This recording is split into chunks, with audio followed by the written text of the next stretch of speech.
of the most meteoric rises in the film industry, and one had to follow the career of this man intently to really see this trajectory, is that of Prabhas. Making his debut in 2002, Prabhas had sporadic success at the movies initially in his career. While movies grossed average business at the box office and his popularity was mostly restricted to Andhra Pradesh, it was with movies like Chhatrapati, Mirchi, and Varsham where the towering physical presence and intensity was being loved by the masses, especially the Telugu audience. These were commercial entertainers, and Prabhas, with the energy reminiscent of an actor wanting to prove oneself, really had a profound impact with the audience, garnering a loyal fan following, eventually being termed as the darling of the audience as the years passed by. One imagined whether the popularity and impact of the actor would be restricted to the confines of the Telugu audience, but who knew that a man named S.S. Rajamouli had something up his sleeve that India and the world least expected. Dedicating 5 years to a project like Baahubali, people termed such an investment of time for any actor to be absolutely foolish. As actors, one feels compelled to be constantly visible. There is an anxiety that creeps in if one is not regularly featuring in movies, and one assumes that an absent almost equates to irrelevancy and the audience not caring about your upcoming releases.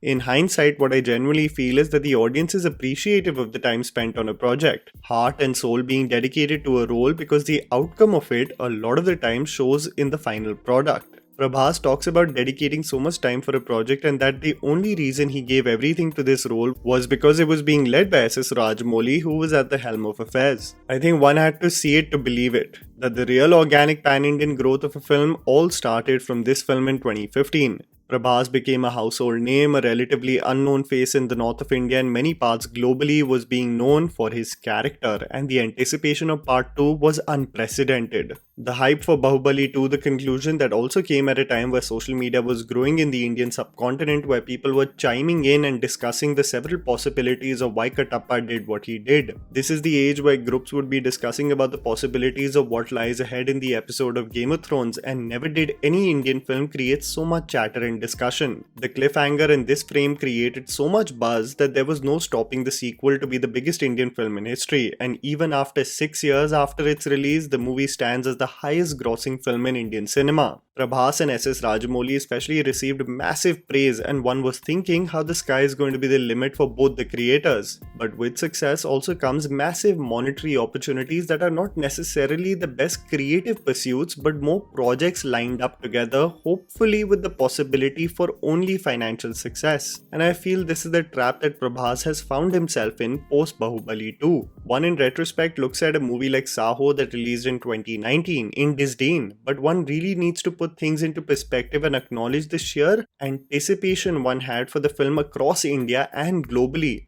You're looking at a movie whose trailer absolutely blew everyone away, anticipating exceptional action set pieces in a high-octane film, and still today, the movie accounts for one of the biggest openings for an Indian film on day one.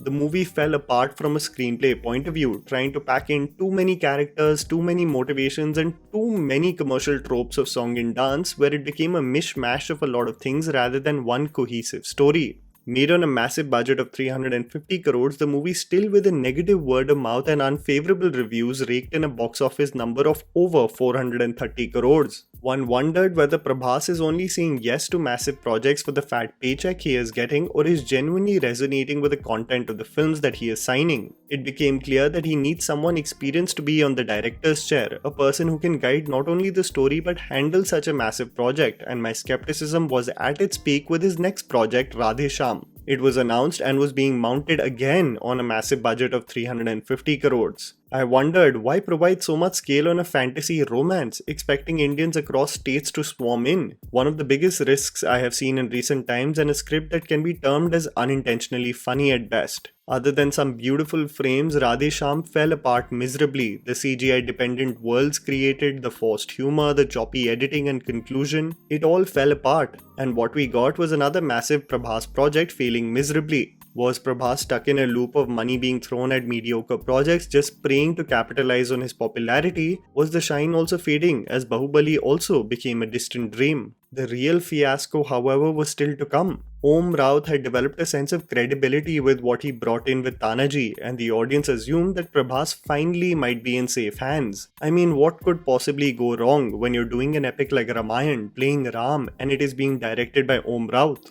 A 500 crore project, an epic that is known globally, one anticipated the teaser to drop, acquiring 100 million views over a few days. Such was the hype. But the visuals the audience saw left everyone speechless and stunned.